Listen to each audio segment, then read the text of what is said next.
بخاری روایت میکند از حضرت انس ابن مالک رضی الله عنه سمع عبدالله ابن سلام بقدوم رسول الله صلی الله علیه و سلم فأتى النبي صلى الله عليه وسلم فقال إني سائلك عن ثلاث لا يعلمهن إلا نبي. وقتی که حضرت عبدالله ابن سلام از قدوم رسول الله صلی الله علیه و سلم با خبر شد، این عالم بود، این میدانست که پیغمبر آخر زمان باید که مبعوث شود، باید مبعوث شده باشد. از همین خاطر وقتی که از قدوم پیغمبر صلی الله علیه و سلم واقف و آگاه گشت، نزدش آمد، گفت یا محمد صلی الله علیه و سلم، از سه چیز سوالت میکنم که غیر از پیغمبر کسی به اون سوالا جواب گفته نمیتونه. اگر جواب گفتیم ایمان میارم. فما اول اشراط الساعه. سوال اول، اولین نشانه عظما و بزرگ قیامت چی است؟ با چه چیز مردم میدونن که قیامت اکنون نزدیک شد؟ و ما اول طعام اهل الجنه. سوال دیگم، وقتی که جنتی ها وارد جنت میشوند، خداوند قبل از همه با چه چیز اونا را ضیافت میکند؟ ضیافت اولی که خداوند برای اهل جنت آماده میکند کدام طعام است؟ و ما ینزع الولد الى ابیه او الى امه. سوال سوم، چه چیز طفلک به مادر یا به پدر شبیه میگرداند؟ بعضی کودکان شبیه پدر اولاد پدر میشوند، بعضیش هم میبینی به اولادای مادریش و به تقوی و نمیدونم خیش تبارای مادریش و شباهت دارند. چه چیز سبب همین میشود؟ چرا بعضی کودک شبیه رگ پیوندی پدری میشود، بعضیش رگ پیوندی مادری؟ حضرت صلی الله علیه و سلم گفت یا عبدالله اخبرنی بهن آنفا جبرئیل علیه السلام. ای عبدالله، گفت قبل از آمدن ته حضرت جبرئیل نزدم آمد و مرا خبر داد که عبدالله ابن سلام پیشت میآید و مثل سوال میکنه، جوابش بگو. عبدالله ابن سلام گفت جبرئیل؟ حضرت گفت نعم، آره. گفت فذاک عدو الیهود من الملائکه. آخه گفت ما را تعلیم دادیان که جبرئیل دشمن یهودی ها است. نعوذ بالله. این جبرئیل اما ارخانگل گوریل است، ارخانگل گوریل،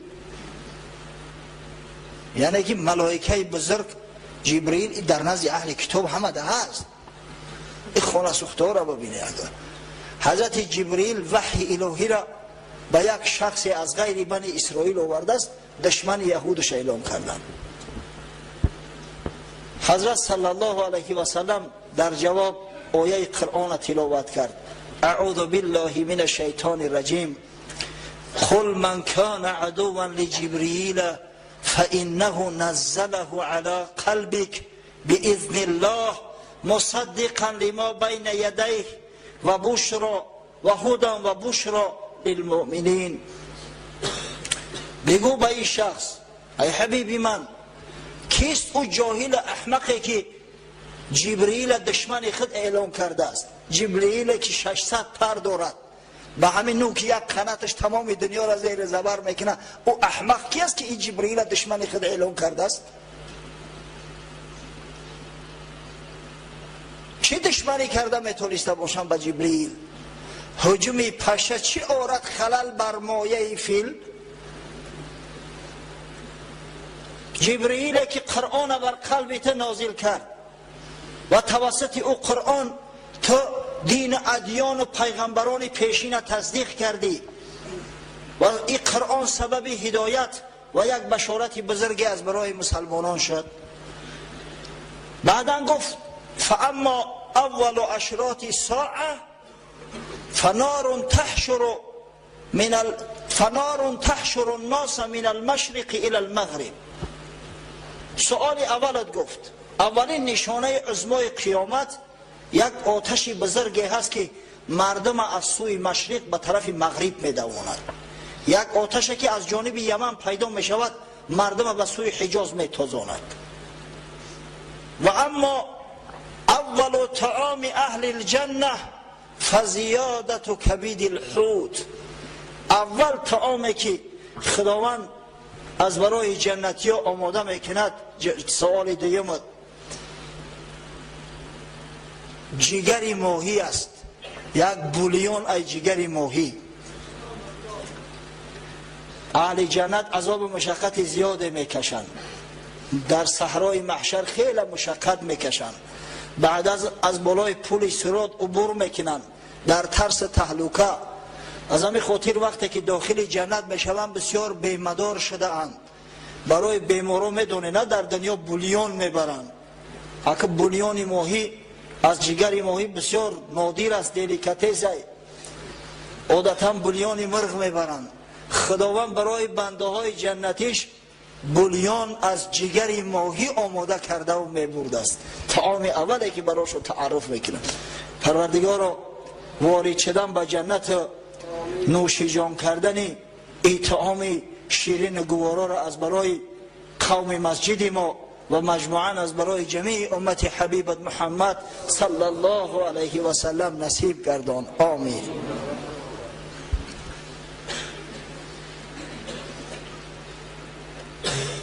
اما سوال سوم که چی چیز کودک به پدر یا به مادر شبیه میسازد؟ حضرت فرمود اذا سبق ماء الرجل ماء المرأة نزع الولد و اذا سبق ماء المرأة ماء الرجل نزعت. گفت وقتی که مرد با زنش همخوابه می شود، البته در زمانی هست که در همو بچه‌دان زن حجیره زنده علکی هست، برای همو باردار کردن حجیره البته که نطفه لازم است، سپرم آبی منی. اگر به شرط که نطفه مرد قبل از نطفه زن در همو حجیره رفت رسید، او کودک شکل صورتش به اولاد پدریش یا به پدر خودش شبیه می شود. اما اگر زن احتلامی شود و آب زن قبل از آب مرد به همون حجیره رسد، در او صورت شکل صورت زن شبیه اولاد مادریش می گردد. این سخن در صورت گفت که نه علم امبریولوژیا بده نه اوزی بده، چیزی نبود. واقعا را غیر پیغمبرها کسی نمیداند. از این خاطر عبدالله ابن سلام که عالم بود، عالم حقیقی بود و ایمان به کتابهای خدا داشت، گفت اشهد ان لا اله الا الله و اشهد انک رسول الله. گواهی میدهم به درستی که نیست معبودی بر حق مگر الله جل جلاله و گواهی میدهم که تو رسولی بر حق خدا هستی. ایمان آورد.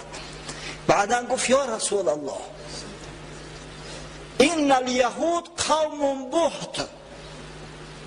ای حبیب خدا، گفت این خانه سوخته این جوتا را من میدونم واقعی قوم من هستند، در بینشون کلام شدم. اینا بسیار بهتان میزنند، بسیار دروغگو هستند، بسیار تهمتچی هستند، خودشون تروریستند، مسلمانان را تروریست میگن. این الیهود قوم بهت فإن یعلموا باسلام قبل ان تسألهم یبهتونی. اگر گفت اینا از اسلام من آگاه شوند که من مسلمان شدم، البته در حق من تهمت ها میزنند. برای همین قبل از او که من اسلام خود من آشکار کنم، تا اول سوال شو که همین عبدالله ابن سلام چی کس است؟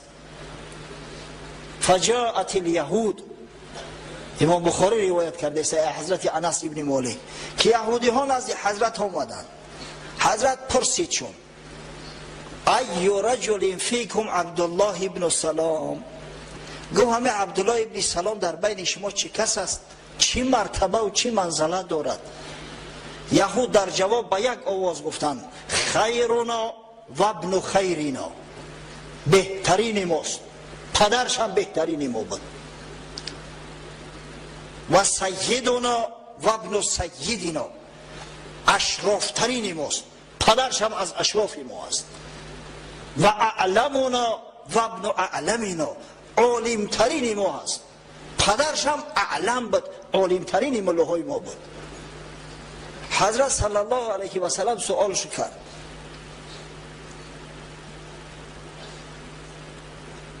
ارأیتم این اسلم عبدالله ابن سلام، گفت ای برادران اگر عبدالله ابن سلام عالمترین شما باشد، بهترین شما باشد، شریفترین شما باشد، اگر همین عبدالله ابن سلام اسلام بیارد شما چی میگویید؟ گفتن اعاذه الله من ذلک، هیچ وقت عبدالله ابن سلام اسلام نمیاره. خداوند او را از این کار نگه میداره. همین قدر باور یقین دارن، گمان کردن که عبدالله ابن سلام هم مثل خودش یک متعصب احمق است.